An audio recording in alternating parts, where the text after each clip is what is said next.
Señor le bendiga a mis hermanos y amigos. Bienvenidos a la casa del Señor. Y bueno, también los niños están acá en medio de nosotros. Quizás ya lo han escuchado,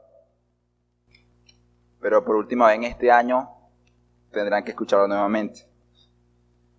Y diré, ¿ya qué hermano, qué es eso? Pues que es una dicha y un privilegio estar acá en la casa del Señor. Lo único diferente el año que viene es que, bueno, va a ser el año 2024. Pero, de verdad que siempre será un gozo estar con vosotros. Sea acá en el púlpito o sentado en una de esas sillas, siempre será un gozo y una alegría estar en la comunidad de gracia. Y hay mucho que agradecer al Señor, como oramos al comienzo. Y quisiera hacerlo nuevamente, ahora acá en este sermón que tendremos en esta mañana, el último sermón de este año 2023. Hay muchas cosas que agradecerle al Señor como comunidad y también como individuos. Muchas cosas que darle gracias al Señor y vamos a hacerlo nuevamente. Vamos a agradecer al Señor por cada sermón, cada predicación que escuchamos, por cada consejo que algún hermano nos dio a la luz de la Escritura, cada meditación o devocional que pudo haber hecho en su casa, con su familia, que llegó a tocar su corazón. Y usted dijo, Dios me habló. Porque Dios habla. Y habla cada vez que abrimos su palabra. Solamente hay que entrenar estos oídos para que sean más sensibles a la voz del Señor. Así que demos gracias a Él por su palabra. Y también pidamos eso. Una sensibilidad de corazón para poder recibir eficazmente su palabra. Señor, damos gracias a ti por este momento en el cual por última vez en este año vamos a recibir nuevamente tu palabra, vamos a recibir tu consejo. Damos muchas gracias porque sabemos que esta será la última vez que en nuestra iglesia local vamos a recibir tu palabra en este año. Pero es eso, en este año, porque confiamos y sabemos que lo seguiremos haciendo. Por lo tanto, Señor, te agradecemos a ti por estas oportunidades para escudriñar tu palabra, para escuchar tu voz, aquí en la iglesia, en nuestras casas, donde estemos, cuando meditemos en tu palabra, ahí estás tú hablándonos por medio de ella. Cuando recibimos un buen consejo de un hermano en Cristo, también recibimos palabra de Dios a nosotros. Danos, Señor, un corazón sensible. Quita la dureza del corazón, quita todos los impedimentos, obstáculos para recibir buenos consejos bíblicos, para recibir una palabra de Dios. Ayúdanos, Señor, en este momento a no en vano haber venido a este lugar, sino que eficazmente podamos recibir tu palabra y así incluso presentar una genuina adoración, incluso cuando escuchamos tu palabra en este lugar y en este momento. Damos muchas gracias, Señor, y pedimos nuevamente en este momento, por última vez en este año, que dirijas nuestros corazones y que también dirijas a este vaso de barro. Te lo pido, Señor, en el nombre del Señor Jesucristo. Amén y amén. Vamos a continuar, mis hermanos, en la carta de Judas. Si tiene Biblia puede abrirlo nuevamente. Vamos a estar en Judas capítulo 1, de versículo 8 al versículo 11.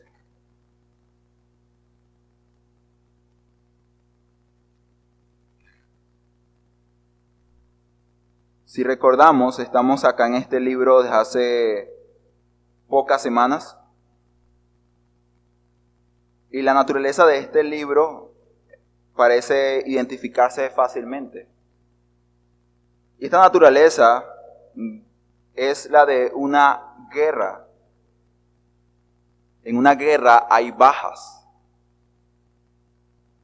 ¿Y por qué hay bajas? La respuesta está en la palabra, guerra. Y es que en la guerra hay conflicto. Y este conflicto lleva a un grupo a otro a atacarse, a hacerse daño.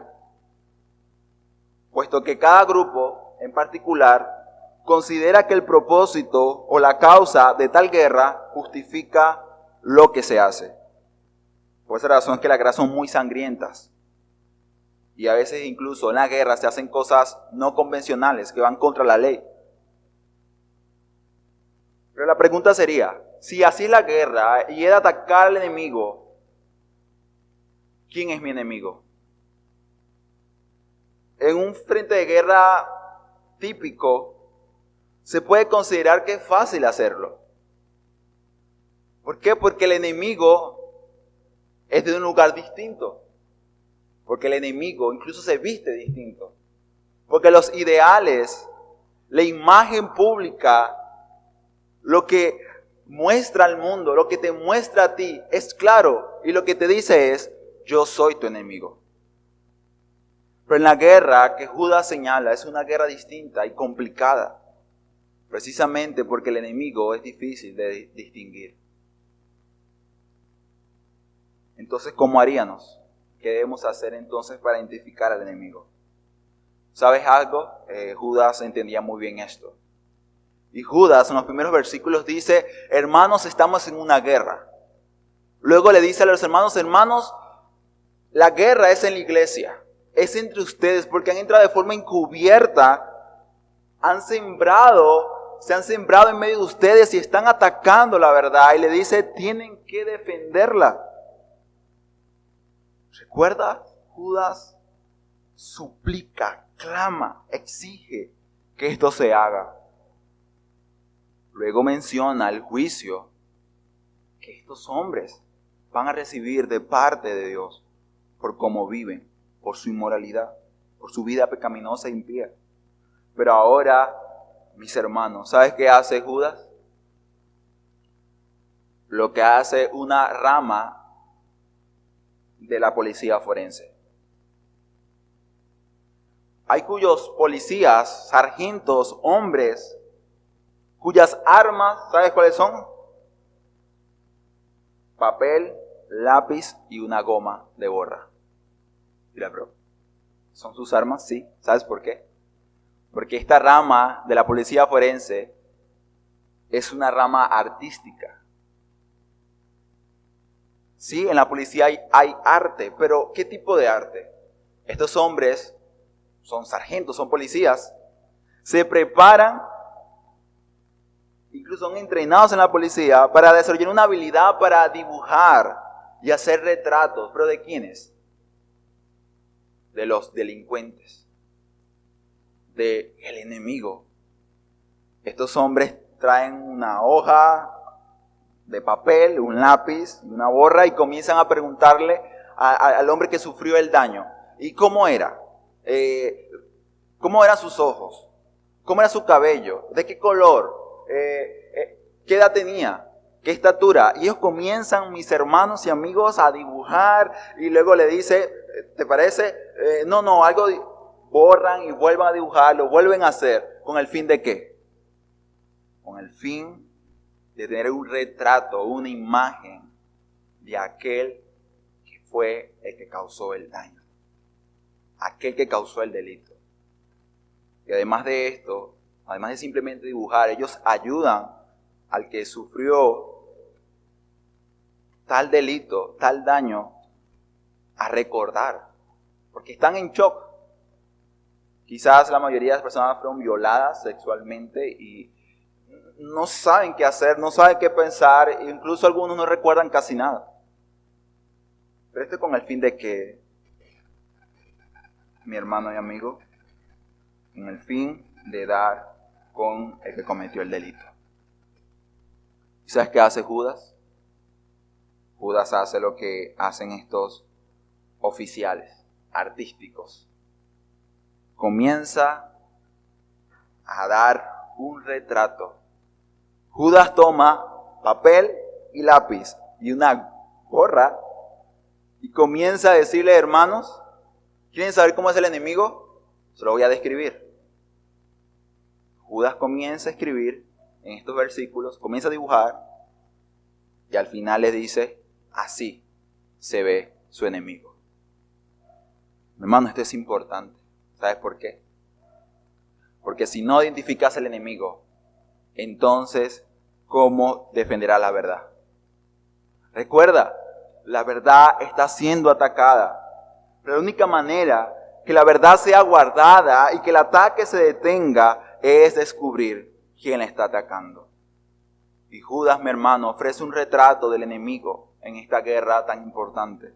Por esa razón el título de este sermón es Un retrato del enemigo. Judas se dedica en estos versículos a decir, miren, yo hablo de ellos. Le dicen, miren el retrato, identifíquenlo en medio de ustedes y defiendan la verdad. Recuerda que este es el énfasis de la carta, defender la verdad. Esa que una vez y para siempre ha sido dada a los santos de Dios. Y digo que vamos a estar del versículo 8 al versículo 11. Tenemos 3 sesiones o 3 partes. Primer versículo, que será el versículo 8, descripción del enemigo. Aquí Judas de una forma espléndida, hábil, nos describe de una forma tan resumida, contenida, pero suficiente a los hermanos de cómo son estos enemigos, cómo son estos apóstatas, cómo son estos falsos ministros, estos falsos líderes, estos falsos hermanos.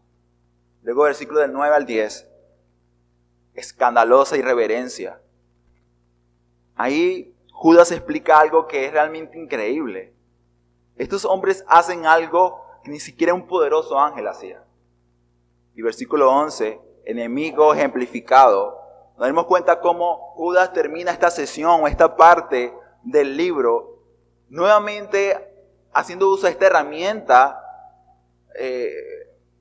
diría yo, muy buena para que los hermanos pudieran tener aún mayor referencia y un mayor entendimiento de lo que él quería decirles. Y por esa razón termina ejemplificando la vida y la actitud de estos hombres. ¿Con qué? Con historias bíblicas. Con pasajes de la Biblia que ellos quizás muy bien conocían. Así que habiendo dicho esto, ahora sí vayamos al versículo 8. Descripción del enemigo. Dice la palabra del Señor. No obstante, de la misma manera también estos soñadores mancillan la carne, rechazan la autoridad y blasfeman de las potestades superiores.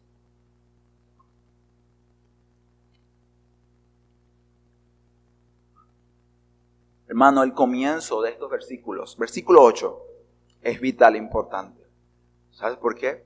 Porque versículos anteriores vemos que Judas habla de los ángeles que no guardaron su dignidad, habla de Sodoma y Gomorra, como también ellos, de alguna manera, ávida, se apartaron, dejaron el diseño de Dios, puesto dice acá que fornicaban, iban en pos de vicios contra naturaleza. ¿Y qué dice Judas? Y sobre ellos vino el fuego de Dios, el castigo eterno. Lo mismo lo dice de los ángeles y también del pueblo que pereció en el desierto. Judas traslada a los hermanos a hechos bíblicos que ellos conocían muy bien para traerlos ahora ¿a dónde? Al hoy. Judas los llevó a pasear en las historias que ellos conocían quizás de muy pequeños, habían escuchado. Pero ahora los lleva al hoy y les señala y le dice, ok, ¿entendieron? De lo que estoy hablando. Pero ahora dice, no obstante, pero ahora, en este día, en este tiempo, les dice, estos, de la misma manera, estos soñadores mancillan la carne. ¿Estás entendiendo lo que Judas está haciendo, mi hermano? Está conectando literalmente la vida y de impiedad y inmoralidad de estos hombres y del juicio que ellos recibieron en su momento para decir, estos son. Judas dice, estos hombres, así, sodomitas, hombres como Sodoma y Gomorra, ángeles como estos que se rebelaron contra Dios y dejaron su puesto. Ese pueblo que se fue contra Dios. Le dijo, Dios, estamos cansados de ti. ¿Por qué nos traíste al desierto para morir? Y se quejaron tanto. Dice Judas, hombres como estos están entre ustedes. Y si hay una duda alguna, es descriptivo. Usa la palabra es descripción del enemigo. De forma detallada, como lo esperaría el dibujante de forense de parte de la víctima, que le diga los mayores detalles posibles para que el retrato sea lo mejor posible. Es lo que Judas aquí da, una descripción detallada. Y da una lista, mi hermano. Primero dice, mancillan la carne. Segundo, rechazan la autoridad. Y tercero, blasfema de las potestades superiores. Pero quizás, en una descripción tan larga, podemos decir, ¿pero qué quiere decir Judas en conclusión? ¿Qué quiere decir Judas con describir a estos hombres? Realmente, ¿qué está en la mente de Judas? ¿Qué unifica el pensamiento de este pasaje? Para esto hay que conocer el argumento del autor y quisiera compartirlo con ustedes. Y es que Judas, mi hermano y amigo, lo que hace es señalar que aquellos que no conocen la verdad, la autoridad rechazan. Repito, Judas señala que aquellos que no conocen la verdad, la autoridad rechazan. Del versículo 8 al 11, lo que Judas está diciendo, estos hombres se rebelan contra autoridad. Pero el problema de esto, mis hermanos, no eran que sus líderes no eran sabios, o al menos no eran justos o bíblicos, sencillamente por la realidad de que no habían conocido la verdad. Y eso lo vemos más adelante cuando dice que no conocen, no saben lo que están haciendo. Son como animales irracionales. No entienden, no conocen, no pueden hablar nada coherente con la verdad de Dios, puesto no la conocen. ¿Y qué hacen ellos? Pues se rebelan contra toda autoridad. Y aquí el primer punto que dice, mancilla la carne, habla, mi hermano, de una perversión de la carne. La carne acá es la palabra griega sars. Y habla de pecados de inmoralidad sexual. Habla de aquel pecado que dice el Señor que contra el propio cuerpo se peca. Está hablando, mi hermano, del tipo de inmoralidad que Sodoma y Gomorra manifestaron al punto de que Dios dijo, los elimino de la faz de la tierra.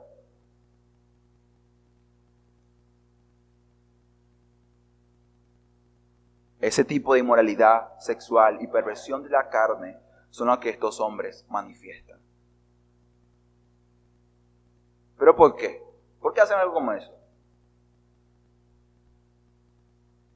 ¿Por qué el mundo hace lo que hace?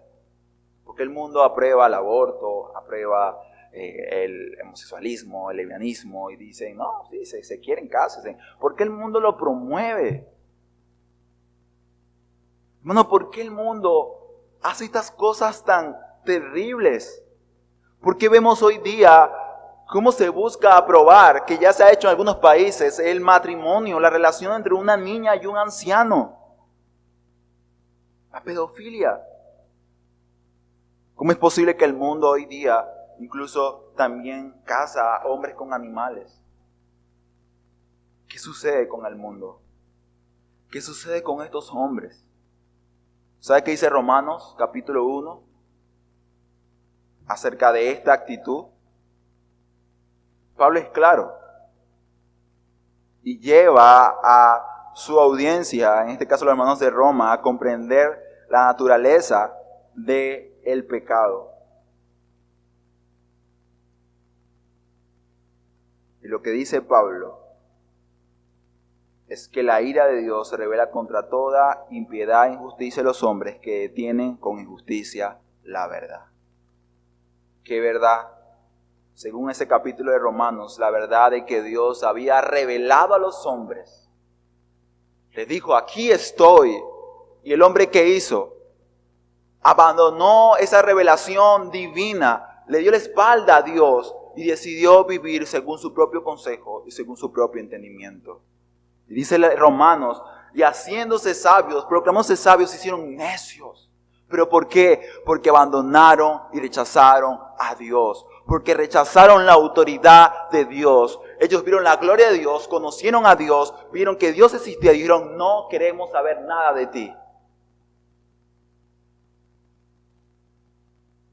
El problema del hombre, tu problema, mi hermano, tu problema, mi amigo, no es el desconocer que Dios existe. Y aún mucho menos no saber que Dios te manda y pide de ti y de mí. Ese no es el problema.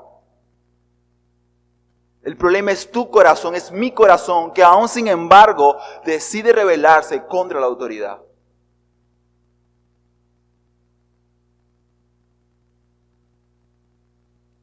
Y si decides hacer eso, ¿sabes qué vas a hacer?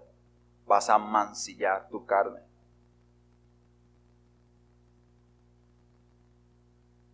El problema del mundo es la ausencia de luz, y la luz es Dios.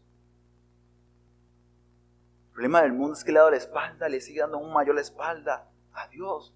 ¿Y sabes qué hace Dios cuando el hombre se rehúsa? ¿Sabes qué hace Dios cuando tú decides desobedecer a Él de forma abierta, clara? Dice la palabra en Romanos, y los entrega. ¿Quieres vivir de esa manera? ¿Quieres esto? ¿Verdad lo quieres? Hazlo. Complácete en eso. Esa gracia común que restringe a cierto grado, incluso ya no estaba en estos hombres. Porque dice claramente, estos mancillan la carne. Y luego, versículo 2 dicen, rechazan la autoridad. Pero si te das cuenta, mi hermano, Romano nos explica que precisamente el mancillar la carne, caer incluso en un pecado de inmoralidad, y ahí habla de echarse hombre con hombre, y habla aún que comenzaron a usar sus cuerpos y los cuerpos de las mujeres contra naturaleza. Eso es dañar, eso es mancillar, eso es pervertir la carne. Usarla y manipularla fuera de los propósitos y los parámetros divinos. Eso es mancillar la carne. Pero detrás de eso, ¿qué hay? Un rechazo de la autoridad de Dios. Y es lo que luego señala. Estos hombres rechazan la autoridad. Y cuando aquí habla, mi hermano, palabra autoridad, usa la palabra usada en la Biblia para Señor, Curios. Y es interesante que haga esto, ¿verdad que sí? Quizás podemos esperar que la palabra usada aquí en autoridad, pero es una palabra distinta. Porque podemos categorizar la autoridad como, por ejemplo, bueno, Dios es la autoridad divina por encima de todo. Y luego viene, no sé, quizás mis padres, posiblemente. Luego viene el jefe en el trabajo. Quizás también el hombre o la mujer del consejo comunal, el jefe de calle, son autoridades, ¿no? Y así vamos categorizando una por otra. Pero acá Judas no hace eso. Judas lo que hace, mi hermano, con una sola palabra, englobar y arropar todo tipo de autoridad. ¿Pero cómo hace eso? Porque cuando Judas aquí habla de la palabra autoridad, Curios, habla del Señor de señores. Habla de Cristo. Y lo que está diciendo es que estos hombres rechazan todo tipo de autoridad. Verdadera autoridad, ¿sabes por qué? Porque ellos rechazan a Cristo. Porque rechazan la autoridad de Cristo. Porque ellos rechazan a Dios. ¿Y sabes qué hacen ellos? Bueno, si rechazo a Dios, evidentemente rechazaré todo lo que viene de Él. Y la autoridad, mi hermano, es algo tan importante y a la vez tan exigente de parte de los que están bajo esa autoridad. Incluso en Romanos también le llama a la iglesia perseguida, matada, masacrada, a decirle sujétense a sus gobernantes. Increíble, ¿no? ¿Por qué hacerlo si me están matando? Mira, van en contra del Evangelio. ¿Sabes por qué? Porque aún César está sentado en el trono porque Cristo, el Rey de todo, lo estaba permitiendo. Y por lo tanto, Él tenía autoridad. Y esa autoridad viene del Curios, del Señor, del Rey. Mi hermano, estos hombres se rebelaban contra la autoridad y rechazaban, no solamente de forma implícita, al vivir una vida inmoral, sino también de forma explícita, hasta cierto punto, la autoridad de aquellos que estaban, sobre la cual ellos estaban. Recuerda que estamos hablando de una iglesia, mi hermano. Y normalmente estos hombres que son enemigos de la verdad, no quieren ayudar, solo quieren destruir. ¿Y sabes qué hacen ellos? Hacen algo que Chocoré hizo, y vemos adelante ese ejemplo. Comienza a quejarse y comienza a decir, no, pero es que nuestro líder mira cómo él es. Mira lo que él hace.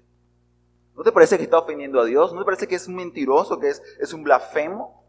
Vayamos, levantémonos contra él, porque nosotros tenemos el poder.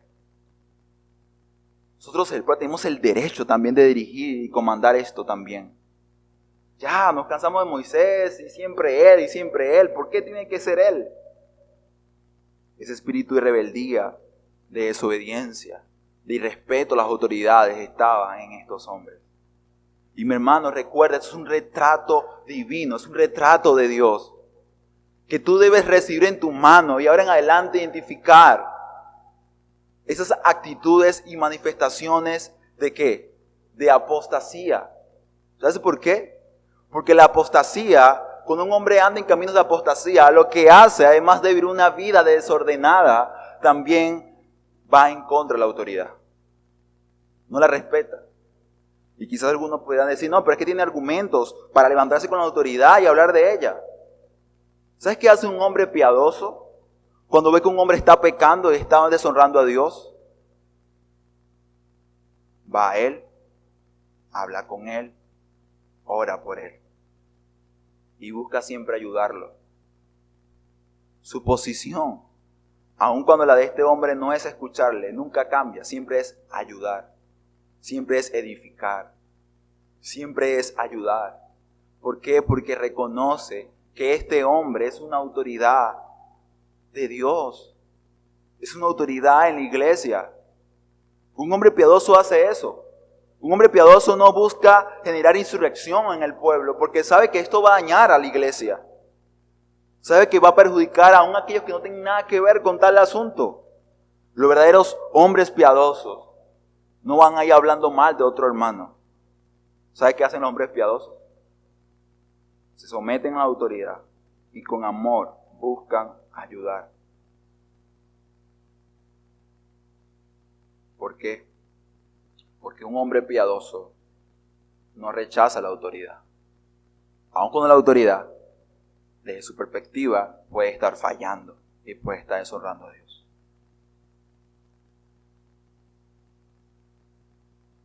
Y debido a que ellos no respetan la autoridad, sino que la rechazan, su estado, mi hermano, empeora. Ahora lo impensable lo están haciendo. ¿Y qué hacen? Dice también versículo 8, blasfeman de las potestades superiores. Blasfeman de las potestades superiores. Y con aquella de potestades superiores, estamos hablando de un nivel, mi hermano, que no podemos decir que literalmente sea mayor, sino que estamos hablando de un aspecto de la realidad que incluso no está al alcance naturalmente para el hombre. Y para entender a qué hace referencia este tipo de blasfemia, tenemos que ir a versículos 9 y 10 y ver cuán escandalosa es la reverencia de ellos. Pero recuerda, mi hermano, estos hombres hacen tales cosas porque no conocen la verdad. Y vayamos al versículo 9 y 10, nos dice esto.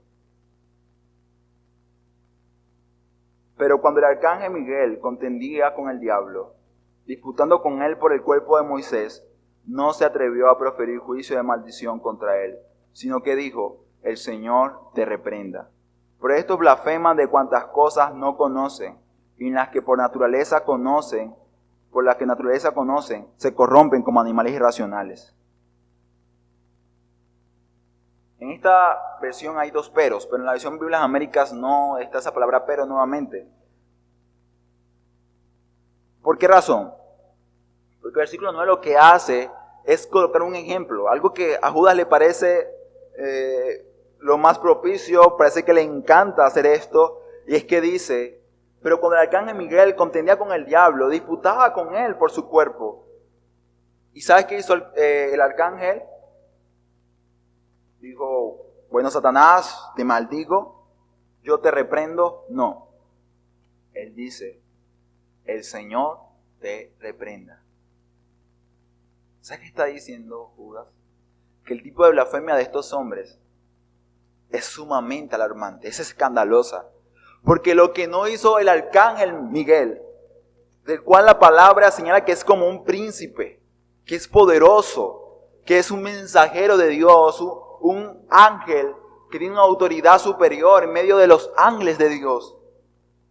Él, aún con tanta autoridad, poder concedida por Dios, no blasfema, no es irreverente, no habla de forma irresponsable contra las autoridades.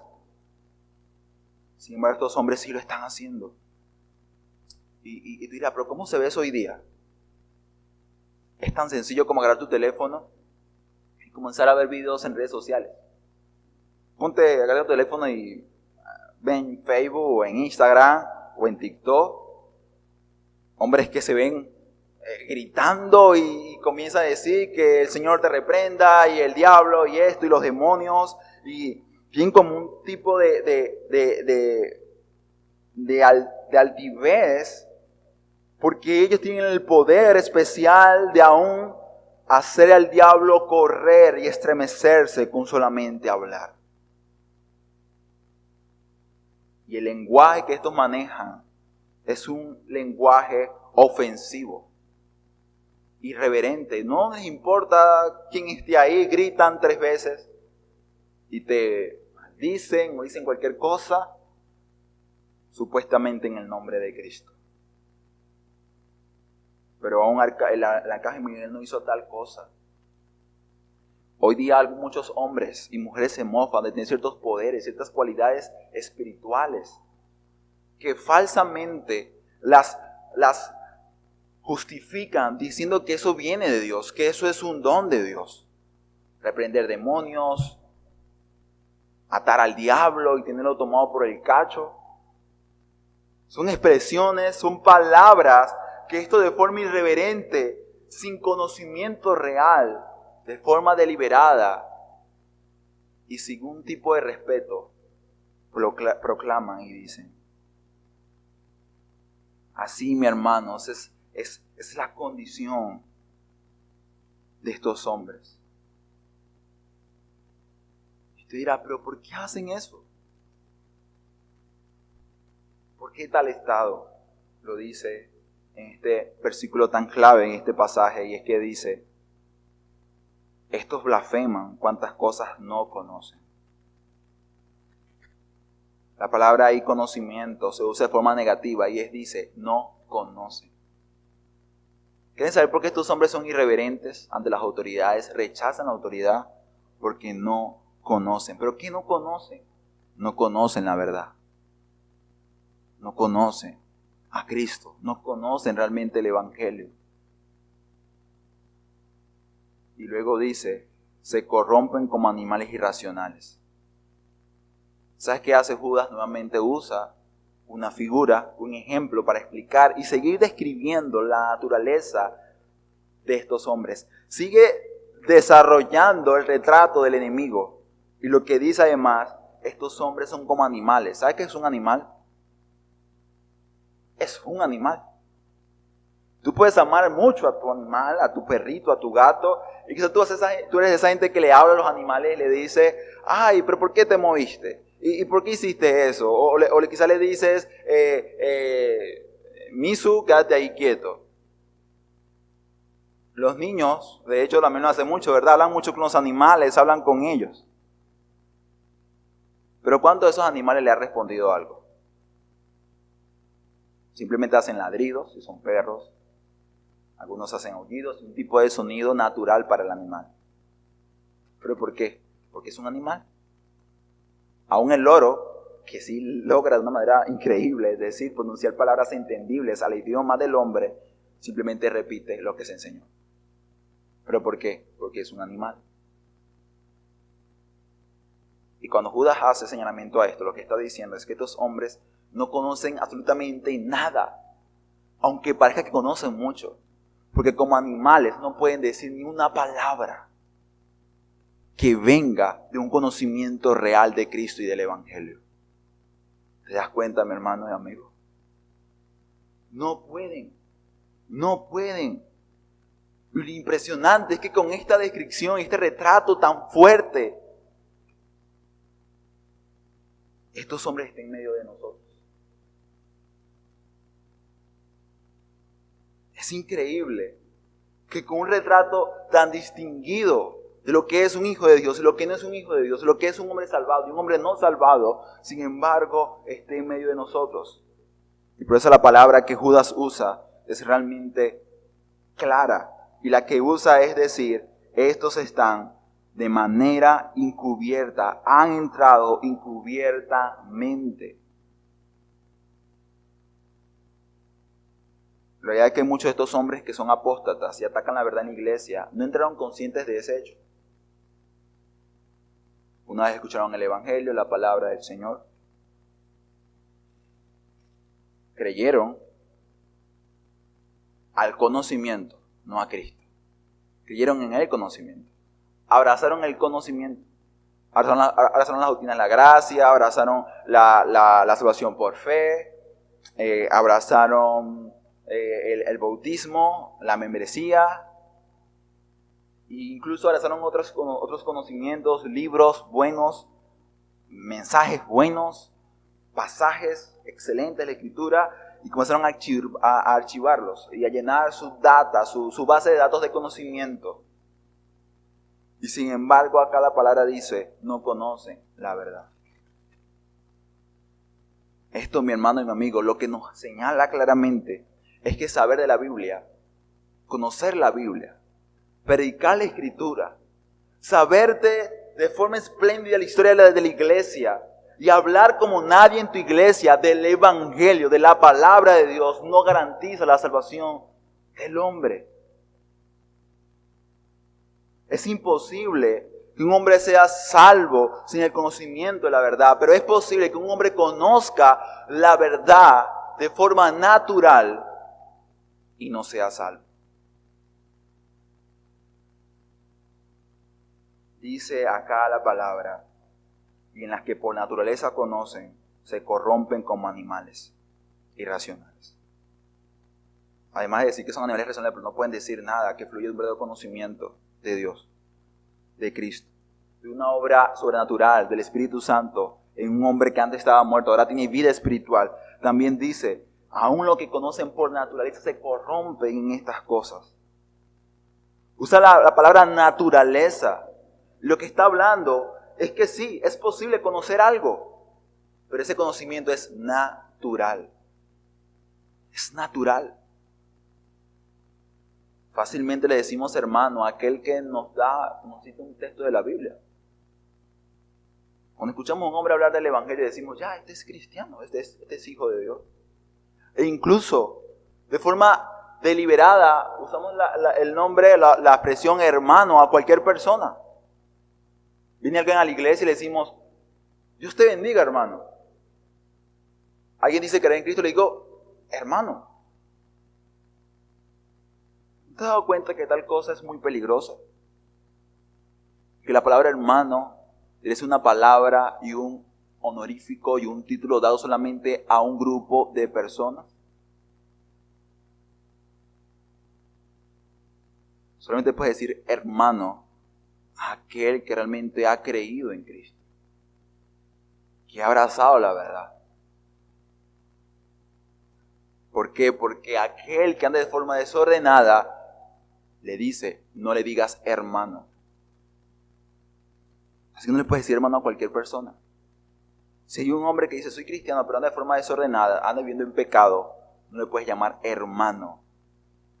Porque hermano solamente es aquel que es hijo de Dios y hace las obras de su Padre Dios, que practica la santidad. Solamente estos hombres pueden llamarse hermanos. Por esa razón los mecanismos de la iglesia se deben activar cuando uno de nuestros hermanos está andando de forma deshonrosa ante Dios. ¿Pero por qué? Por el bien de su propia alma. Porque el mecanismo incluso es un acto de misericordia. Porque si ese hermano se arrepiente, gloria sea el Señor. Y dice, pero has ganado a tu hermano. Porque tu hermano sí ha caído, pero ha sido levantado. Pero si sigue insistiendo en el pecado, y sigue insistiendo en el pecado, y vive en el pecado, hay que seguir prosiguiendo. Hay que seguir. Mateo 18, ¿recuerdas? Y el triste final de algunos es tener que decirle, ya no eres mi hermano. Pero aún tal cosa es una muestra de misericordia y gracia, porque le está mostrando su condición real para que se arrepienta ante Cristo, ante el Señor, antes de que sea tarde. Porque no hay peor cosa, mi hermano y amigo, que estar engañado. Y ojo, engañarse a sí mismo, porque a Dios nadie le engaña.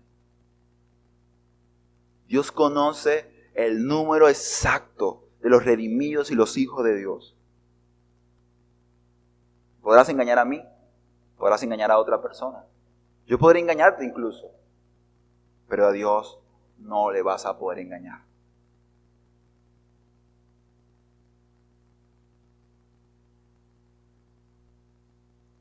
No hay peor cosa que a pesar de haber estado tan cerca,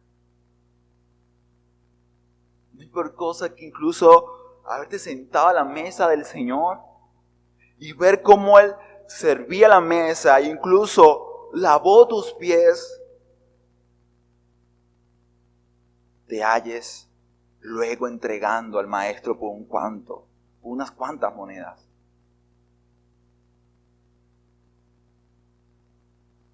La verdad es que es algo muy delicado, mi hermano y amigo. No por eso la palabra te pide y te demanda a mí, cuidaos, cuiden, trabajen.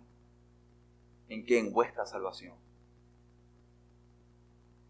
A veces pensamos y decimos, no, pero soy salvo, soy hijo de Dios. Y la salvación es por gracia, no es por obra. Sin embargo, Dios nos está mostrando que aunque la salvación no es por obras, un verdadero hijo de Dios sí produce obras que son consecuentes, que son naturalmente producidas por una obra especial, sobrenatural en el corazón de un hombre, de una mujer. Que cuando un hombre una mujer conoce la verdad, no rechaza a Cristo, no rechaza la autoridad, se somete de forma gozosa a esa autoridad.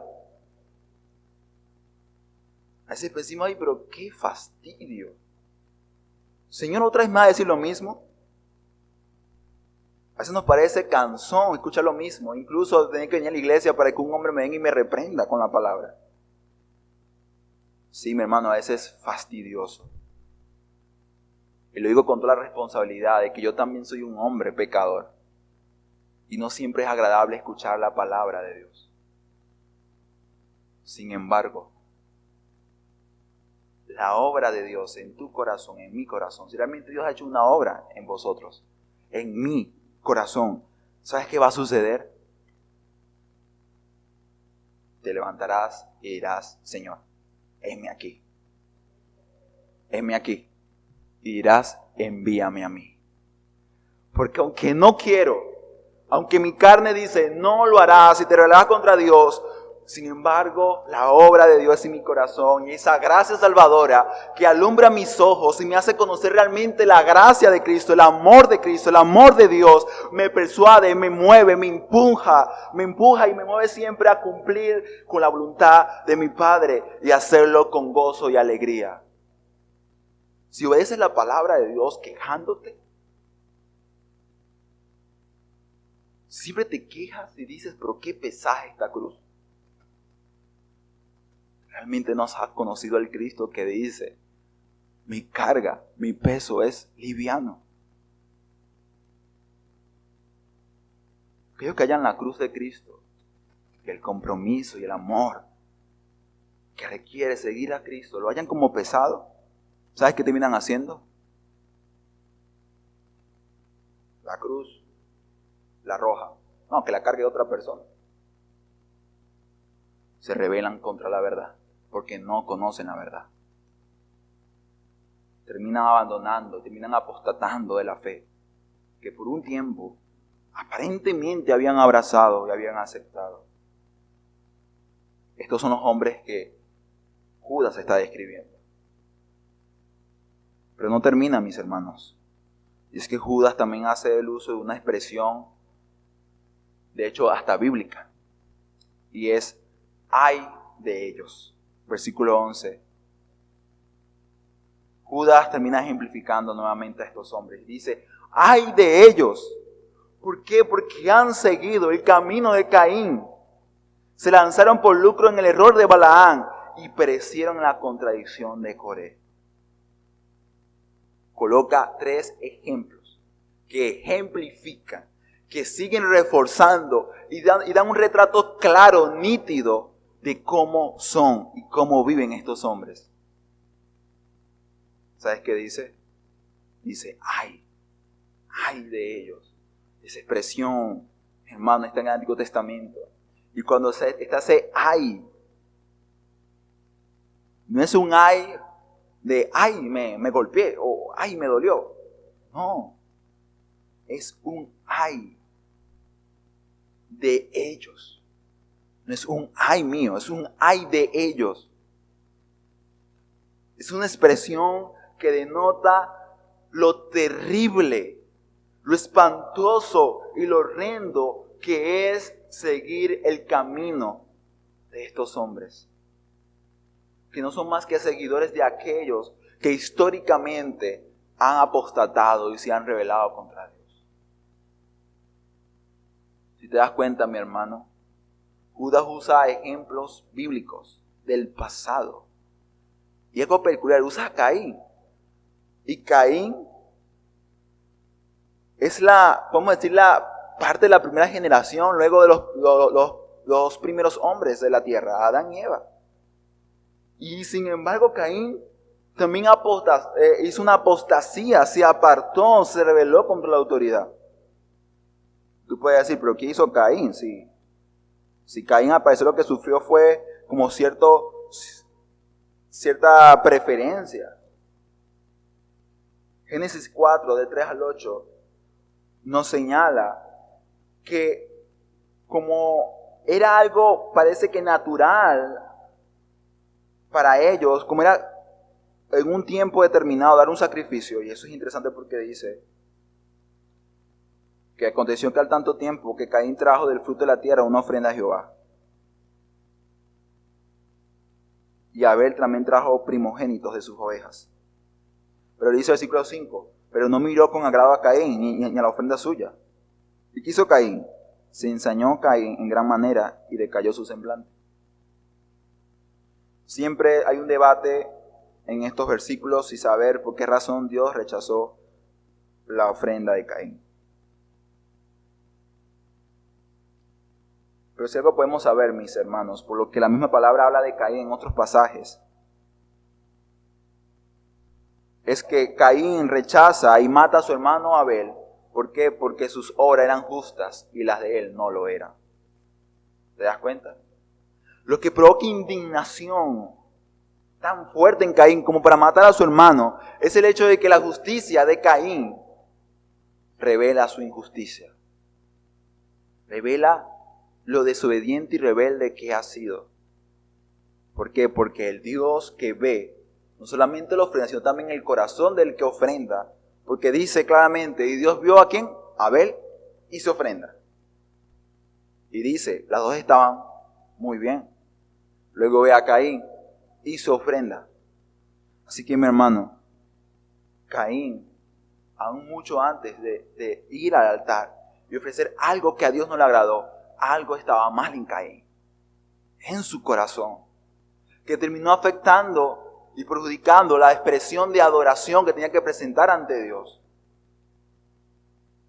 Podemos decir que Caín ha decidido rebelarse en contra de Jehová.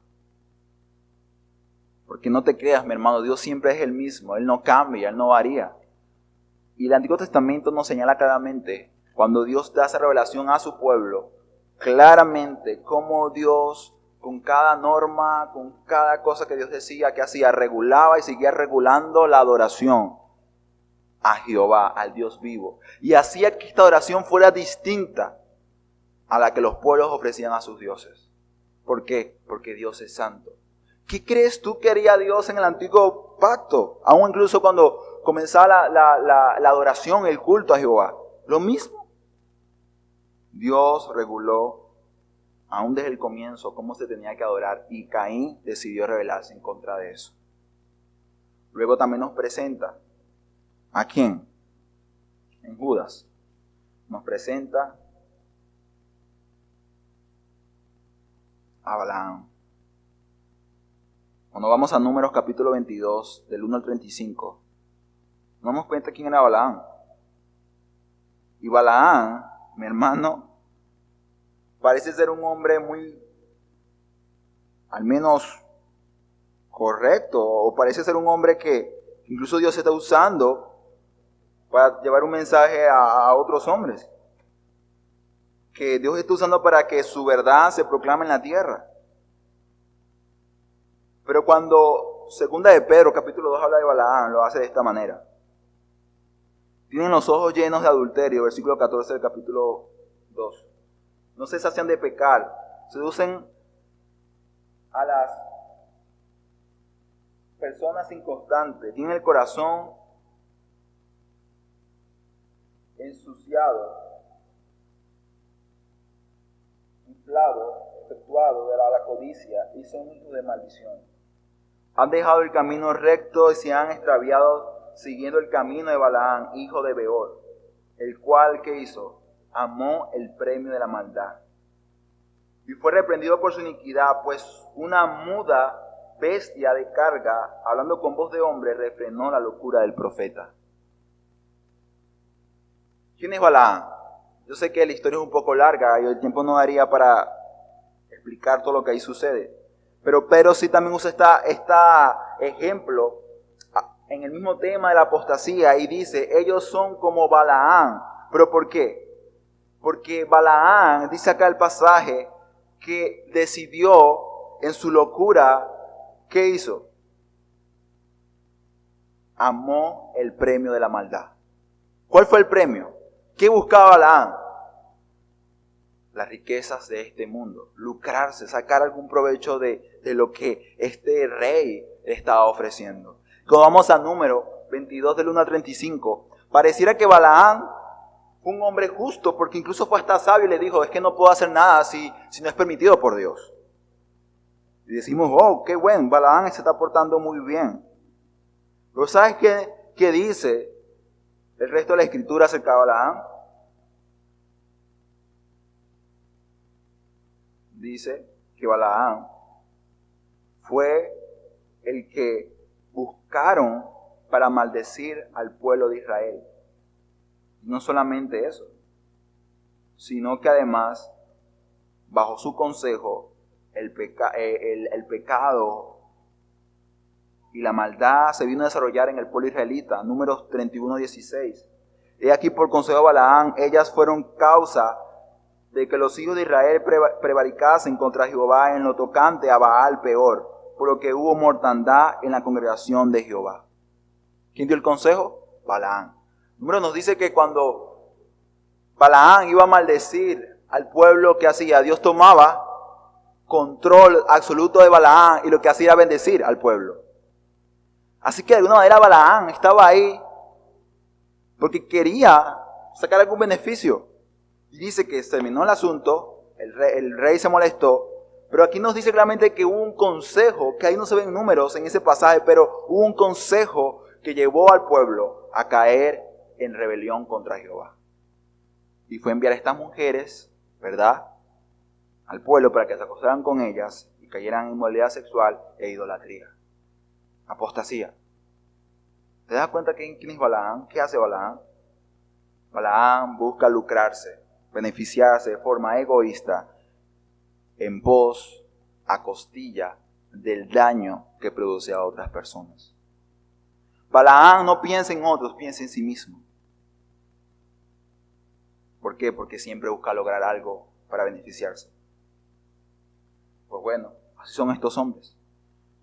Y segunda de Pedro luego dice claramente que estos buscan hacer dinero, buscan enriquecerse con ellos, a causa de ellos. Estos hombres acostumbran a ser los hombres más considerados. Estos hombres tienden a ser los más aduladores de la iglesia, que siempre te van a decir, oh hermano, qué bien hablaste, qué hermosas palabras diste, oh cuánto valoro tu amistad, tu amor en el Señor. Son hombres que siempre van a estar ahí adorando y exaltándote. Ten cuidado con esas personas, ¿sabes por qué? Porque estos andan en el camino de Balaam. No en vano se han acercado a ti y buscan sentirte cómodo. Siempre buscan que te sientas como en casa. Y aún todavía, cuando tú has ofendido al Señor, te dicen, no, pero tranquilo. Dios es bueno, Dios es misericordioso. Oye, hermano, mire, pequé con esto pero tranquilo, Dios es bueno, Dios te va a perdonar ese pecado. Oye, hermano, mire, hice esto y creo que lo hice mal. No, vale, pero es que Dios te entendió. Dios sabe que tú no eres el culpable de eso. Y tú dices, oh, este hermano, tremendo consejero. Nunca me hace sentir mal. Nunca me ofende porque todo lo que hago está bien. Y qué triste, pero ese tipo de amigos y de compañeros son los que acostumbramos a buscar regularmente. Esos que siempre nos digan cosas bonitas. Pero sabes, esos hombres quieren usarte. Y cuando te usen y saquen de ti lo que pueden, luego te van a rechazar y te van a ignorar. ¿Por qué? Porque no estaban ahí realmente por una causa noble, como era realmente ayudarte, edificar tu vida, levantarte. Sino simplemente querían lucrarse, sacar un beneficio de ti. Así son los hombres que caminan según el camino de Balaam. Por lucro se lanzan en el error. Pero también habla de Coré. Y Coré, mi hermano y amigo, es un ejemplo claro de lo que es provocar insurrección en el pueblo. Este hombre dijo, no, pero es que Moisés, siempre Aarón. Ya estamos cansados ya de esto. O sea, no, aquí hay un control, aquí hay no sé qué está pasando acá. Así, nosotros después también tenemos poder para hacer lo que queremos hacer. Este pueblo, por la persuasión de Coré, comenzó a alborotarse. A decir, sí es cierto. Wow, Coré, no me había dado cuenta. Me abriste mis ojos a una realidad que no estaba viendo. Es verdad, nos tienen acá sometidos. No sé, no nos dejan hacer lo que debemos estar haciendo. Porque el pueblo debería tener el poder. ¿Qué sucedió con estos hombres? Dice acá claramente, perecieron. El Señor dijo, sepárense. ¿Quién está con Coré? Y los que están con él, pónganse allá. Y los que no, apártense. Lo que vino no fue juicio divino. ¿Te das cuenta de lo que hacen estos hombres? Ahora te pregunto, ¿tu hermano se parece a este retrato? Y esto no es una pregunta con malicia ni mala intención. Lo sabe el Señor que es así. Sino que recuerda, esto es una guerra. Y tú debes ser muy sabio y tener un amor tan profundo por la verdad. Cuando veas a un hombre o a una mujer actuando contra la verdad, contra la unidad del pueblo de Cristo, contra la santidad de la iglesia, tienes que accionar. No digas, no, vamos a buscar a otra persona más capacitada. No, el Señor te da a ti una autoridad, una llave como miembro del cuerpo de Cristo para accionar y responder ante los ataques que sea la verdad. La verdad es que la verdad no siempre es atacada por un apóstata, quizás a veces por un hermano que ha sido mal influenciado, pero de igual manera el proceso siempre debe ser el mismo, un proceso de misericordia para con estos hombres, para que se arrepientan. Pero en el proceso también tendemos a mostrar, revelar con el tiempo la naturaleza de estos hombres. Y quizás algo que podemos quizás pensar y quizás dudar, y yo seré uno de ellos, yo ¿qué pasaría conmigo? ¿Estaría yo apostatando actualmente de la fe y me estoy apartando de la verdad? ¿Realmente conozco a Cristo, la verdad, como para no rechazar la autoridad? La verdad, mi hermano y amigo, es que la respuesta a esta pregunta, y aún incluso yendo un poco más allá, la esperanza de ser guardado en Cristo, en el Señor, está en este libro, en esta pequeña carta. ¿Recuerdas? Aquí Judas también habla de los que son guardados en Cristo. Así que no todos van a apartarse de la verdad, porque algunos sí han conocido a Cristo, y habiendo conocido a Cristo, le aman, pero también eso tienen que defender a su Señor, la verdad del Evangelio. Como un pasaje como este, no podemos terminar sin antes reflexionar en el Evangelio. Y es que, mi hermano y amigo, vivir una vida diferente a estos hombres, vivir a Cristo. Solo cuando Cristo sea la vida y la verdad del hombre, tendré un camino a la libertad y a la salvación. Del pecado, de su condenación, de su propio corazón caído. ¿Por qué? Porque Él, Cristo, es la vida. Él es la verdad, Él es el camino. Ellos son arrogantes y altivos, pero Cristo se humilló.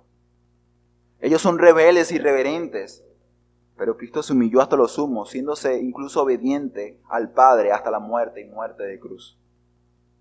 Ellos mancillan su carne. En cambio, Cristo fue tentado en todo, pero no pecó, para presentar un sacrificio justo y santo, limpio ante su Padre. Ellos usan a las personas para un beneficio personal y egoísta, pero Cristo, mi hermano y amigo, entregó su vida para dar a muchos el beneficio de la salvación. En conclusión, no ser un hombre enemigo de la verdad, sino un hombre amante de la verdad, es ser como Cristo. Y por la gracia de Cristo, la iglesia cuenta con hombres como estos. Así que debemos dar gracias al Señor y proclamar y exaltar su nombre, mi hermano, porque es una realidad que la verdad sea atacada, pero también es una realidad de que en esos tiempos Dios también levanta hombres para que la verdad sea defendida. ¿Sabes por qué? Porque la iglesia no es mía, no es tuya, es de Cristo. El Curios, el Señor, gobierna y Él cuida de su iglesia. Así que, mi hermano, lo que deberíamos hacer a luz del pasaje es meditar y reflexionar. Examina tu propio corazón y ve si rechazas la autoridad. Si rechazas la autoridad, pues esto mostraría si realmente has conocido la verdad o no. Iglesia, con el retrato que Judas nos da, esto nos exige a ser responsables en identificar a aquellos hombres, incluso en algunos casos mujeres, que están atacando la verdad, con el fin de defenderla. Y tu amigo y amiga aquí presente, incluso niños que están acá, tienen que considerar que ustedes por naturaleza siempre van a ser rebeldes. Los niños se les hace natural muchas veces eso, a sus padres, y decirle, papá, yo no quiero hacer eso. Hijo, cómete, no lo voy a hacer. Hijo, haz esto, no lo voy a hacer. Y así como los niños pequeños, también cada hombre tiene esa tendencia pecaminosa a rebelarse contra la autoridad. ¿Sabes cómo eso cambia, mi hermano y amigo? Cambia conociendo la verdad, cambia conociendo a Cristo. Así que clama al Señor y pídele que por su gracia se te sea concedida la luz para que tus ojos sean alumbrados y el camino sea claro, puesto que Cristo es el camino que salva a los hombres.